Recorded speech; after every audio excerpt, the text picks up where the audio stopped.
Talk Flirty Podcast on Facebook, IG, Twitter. Follow here on Spreaker. Also, subscribe to iTunes. It is Talk Flirty Podcast on all platforms. Talk Flirty is one word. Podcast is the second word. So if you have a difference of opinion about hood niggas versus street niggas, you can let me know. But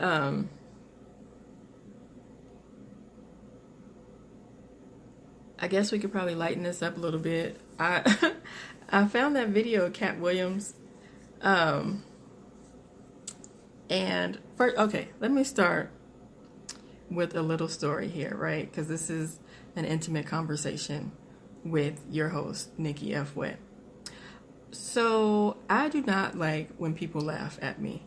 Seriously. I have lived my life making sure I was never in the circles where niggas was like telling jokes about everybody that's in attendance. Like seriously, I don't fucking talk about me. Now, one day I was in class. I was in it was like my 8th grade. I want to say like 8th grade science class or something. Yeah, it had to be science. Yeah, I think my teacher was Mr. Green. I think Mr. Green was the science teacher. But anyways, and yeah, I remember Mr. Green because I thought his ass was gay, but he was actually married with kids. So anyways, and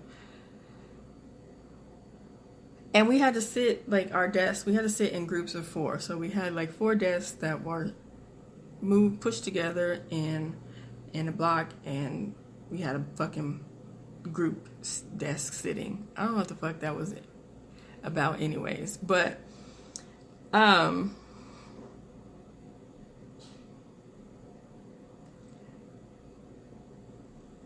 looking back on this shit, I don't know what the fuck we even needed to have like this group. I think the arrangement of the desk is what set me up. So I'm sitting there in the group sitting, and this guy comes from behind and he snatches off my fucking ponytail. Now, I ain't never had no hair. I don't have no hair today. I shaved it off in June. So he pulls my ponytail off, and this is big old ponytail, and underneath is just this regular old like one rubber band ponytail, and I'm so embarrassed. I don't even know how I played it off because I wanted to cry, I swear. So I'm sitting here with like this little peanut on my head, and the other person, and what was fucked up is he sat in the same 4 desk as us. He was in our group. So he sits across from me. He pulls my goddamn ponytail off and then sits down in his seat directly across from me with my ponytail on the table. One of the other guys at the desk, he was a little comedian. He had jokes. He did. And he said some, I don't even remember everything he said, but the one thing that stuck out to me is he said I look like a wet dog. And I was crushed. I was crushed because I did have a little crush on him. But really, I don't know what the hell. I had to just snatch my ponytail and put the shit back on at the desk. Like, I was devastated. So I was scarred for life. I don't like people directly laughing at me. So with that being said, I would never be a person that would test Cat Williams on his comedy. He is so good at off the cuff, like, comebacks, jokes, and I'm trying to figure out. I watched the full video of the interview. It's actually supposed to be for the other comedian. What's his name? Oh shit. Okay, yeah. So it's supposed to be for the comedian Red Grant, who was going to have a show, and I think Wanda from V103 was going to be in the show with him or something. Anyways, Cat Williams was not even supposed to be the star of the interview, which Red Grant had his like 4.5 minutes and then the entire show was Cat Williams and Wendy going back and forth. And I explored the comments a little bit, and I know someone who is in Atlanta, and his opinion is that she got what she deserved. She usually goes hard on Cat Williams and also other people, and he was just serving it to her. The entire time I was kind of torn because I wanted somebody to help her, but at the same time,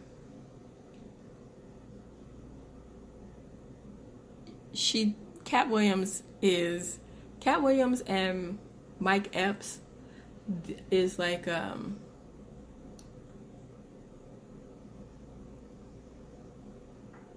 it's like how you would sit at a desk of school children and somebody would take off their ponytail, snatch off their ponytail, and then jokes just come.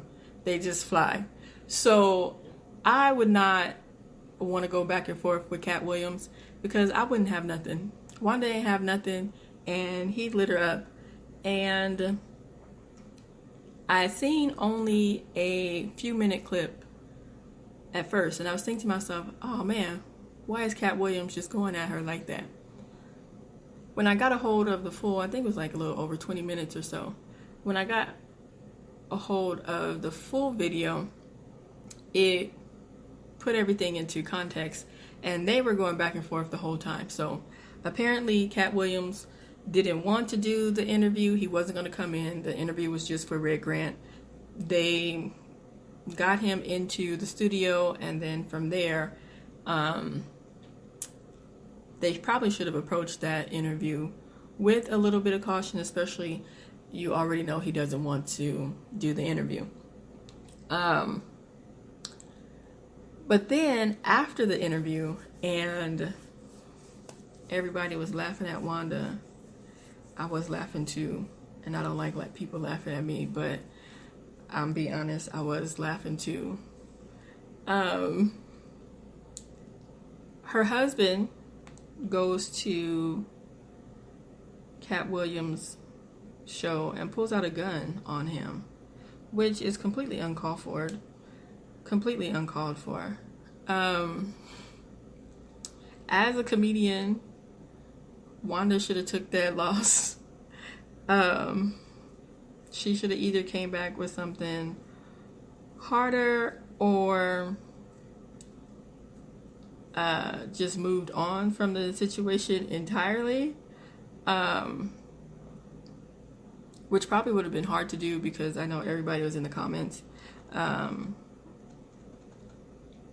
People weren't going to let that die. Not for a while. But just the way that it escalated is crazy because I really thought it was just back and forth with two comedians. But Kat did say a few things on there that made you think about how he was talking about Tiffany Haddish not putting in the work for the spot that she's in right now, not having her specials, and how decorated he is as far as his specials and him owning all of his rights, and which through all of his 19 felonies with no convictions, that's some good information. That's some good knowledge to have as far as owning Because once you're in a contract, you're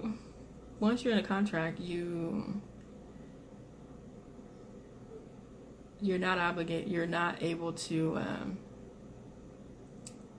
pretty much you become beholden to somebody else.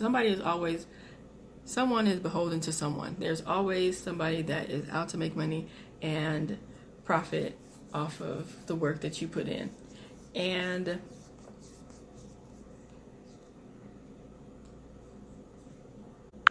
but through the jokes, there was a lot of good information, and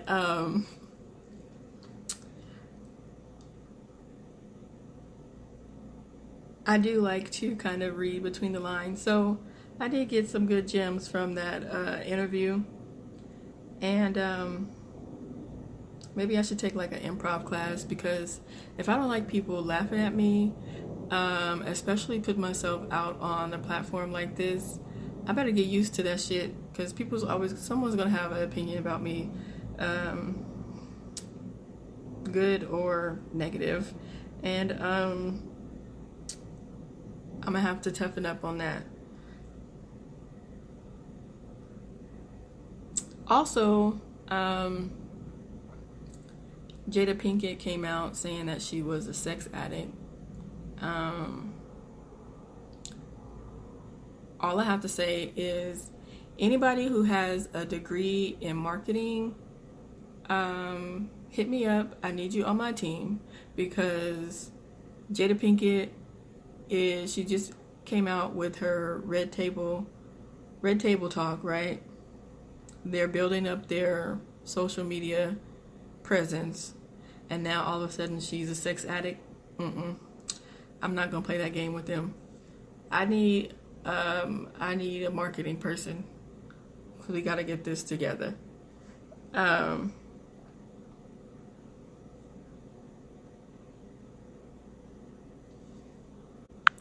So yeah, you can email talkflirty, or you can email at talkflirtypodcast@gmail.com, because I need a PR person. I don't think, my opinion about sex being an addiction, it all depends on how much money you have. Sex is either an addiction or it is an escape. If you are a person of wealth, sex may be an addiction. If you are not a person of wealth,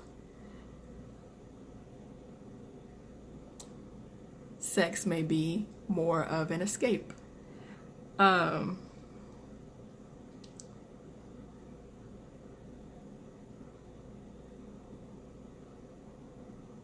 don't feel sex can be an addiction. I don't think sex can be an addiction and be detrimental. I think sex is only detrimental when it is used as an escape. Because there's a lot of issues internally, or mental issues that a person has to deal with internally, and can put others and themselves at risk. So I think there's definitely a fine line between sex being an addiction versus it being an escape. But for someone like who was a sex addict, okay, so there's Jada Pinkett Smith, then there's Mel B, there's of course Eric Benet,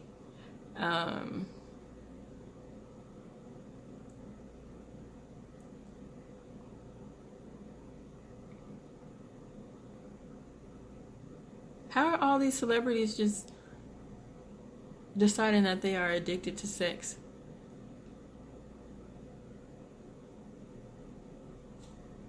And it being like, what to do? Mel B checked herself in, or anyways, Honestly, I don't believe